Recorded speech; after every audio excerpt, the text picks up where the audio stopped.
I should have learned by now that jokes don't translate well across species. Especially not on Lithra Station. Lithra floated at the crossroads of 3 trade corridors, a vast, rotating city of steel and light where dozens of species passed through every cycle. Humans called it chaotic. Most aliens called it neutral ground. I called it home, at least temporarily. I was a xenolinguistic liaison, hired to help smooth communication between species that shared trade routes but not common sense. That was how I met her. Her name was Salithra, though most station logs shortened it to Sally for convenience. She was from the Elorian Collective, a species known for their bioluminescent skin patterns and unervingly literal interpretation of spoken intent. Tall, graceful, with eyes like liquid silver, Sally worked as a cultural archivist. Her job was to observe, record, and preserve the customs of other species, humans included, which meant she spent a lot of time around me. At first, our interactions were professional. I translated idioms. She asked questions that ranged from insightful to absurd. Why do humans say break a leg when encouraging success? She asked once. Long story, I replied. Short answer, humans are weird. She accepted that explanation without complaint. Over time, though, professionalism blurred into something more comfortable. We shared meals, hers glowing faintly with photosynthetic nutrients, mine aggressively human and processed. We walked the station's outer promenade, watching cargo ships drift past the stars. She laughed at my jokes, though sometimes a half-second too late, as if she were analyzing them before deciding they were funny. I noticed things I probably shouldn't have. The way her skin shifted color when she was curious. The subtle hum she made when relaxed. The fact that she listened, really listened when I talked about Earth, even the parts one pretended not to miss. Still, I knew better than to read into it. Elorians didn't form relationships the way humans did. Their emotional bonds were structured, ritualized, and, according to every briefing I'd ever read, serious. Which brings us to the joke. It happened during a reception in the station's cultural atrium, a grand open space filled with holographic constellations and floating platforms. Diplomats mingled. Music from at least 5 species overlapped into a strange but pleasant harmony. I was standing near Sally, nursing a glass of something blue and probably bad for my liver. Across the atrium, a group of Elorian delegates entered. Elegant, luminous, and clearly important. At their center was a woman whose bioluminescence shimmered in complex gold patterns. That's Counselor Verith, Sally said quietly. She oversees interspecies integration. She's impressive, I said. Sally tilted her head. Your heart rate has increased. I nearly choked on my drink. What? No, just she has presence. Sally studied me for a moment, then looked back at the counselor. Humans often associate presence with attraction. I laughed, lowering my voice. Relax. I was joking. I mean, sometimes I see someone and think, wow, I wish I could marry her. But it doesn't mean anything. The words barely left my mouth before I realized Sally had gone completely still. Her skin dimmed to a soft, pale blue. You wish to marry her? She asked. No, I said quickly. I mean, yes? No. It's an expression. A joke.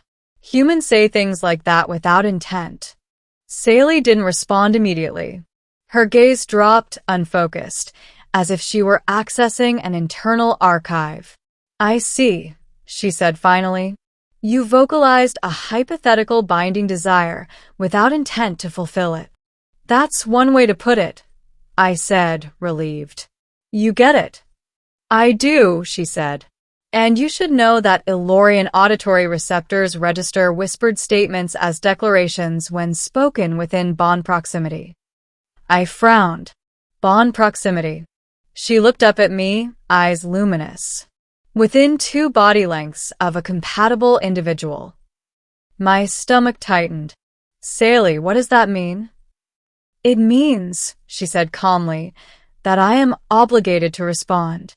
Before I could respond how, Sally stepped away, her skin patterns shifting rapidly, too fast for me to read. She disappeared into the crowd, leaving me standing there with a sinking feeling that I'd just broken some ancient alien law by accident. The summons came the next morning. I was escorted, politely but firmly, to the Elorian diplomatic wing. The chamber I was brought into a circular, its walls alive with softly glowing symbols. Sally stood at the center, flanked by 3 elders whose bioluminescence was so bright it hurt to look at directly. Human Elias Ward, one of them said. You are aware of why you are here. I have some guesses, I said. Sally met my eyes. Her expression was unreadable. You expressed a desire for marital bonding, the elder continued, within accepted auditory range. The bond recipient acknowledged it. The declaration has been recorded. My mouth went dry. Recorded where? Sally gestured to the glowing symbols. In the continuity archive. My knees nearly buckled. That was a joke, I said desperately. A figure of speech. I didn't mean anything by it. The elders exchanged a ripple of light, Elorian for discussion. Intent is secondary, one said. Expression creates resonance. Resonance demands resolution. What kind of resolution? I asked, already dreading the answer. Sally spoke before they could. A trial of intent. I stared at her. That sounds bad. It is clarifying, she said. The trial lasted 3 days. I was subjected to scans, interviews, and something the Elorians called empathic mirroring.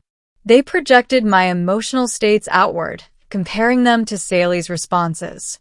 Every doubt I had, every fear, every fleeting attraction I dismissed as a joke. Sally participated willingly. That was the part that unsettled me the most. You didn't have to do this, I told her during one break.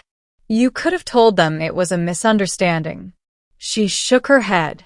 Among my people, misunderstandings are resolved, not ignored.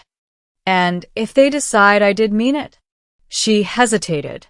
Then the declaration stands. What does that mean for you? I asked quietly. Her skin warmed to a gentle amber.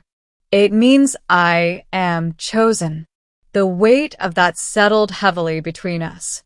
On the final day, I stood before the elders again.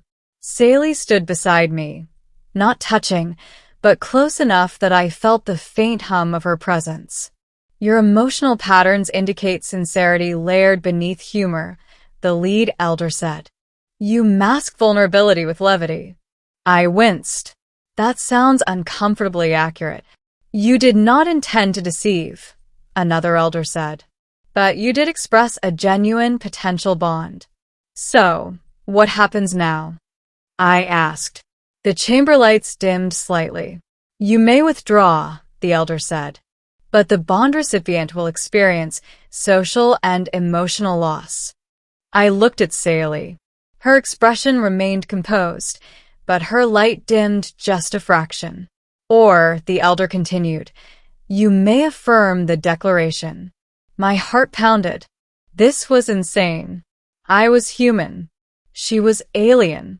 Our cultures, our lifespans, our biology, it was all incompatible on paper. And yet, standing there, I realized something uncomfortable. The joke hadn't been nothing. I'd said the words casually, yes. But they'd come from a place of admiration, of connection, of something I'd been pretending not to feel, because it was inconvenient. I took a breath. If I affirm, I asked, what happens?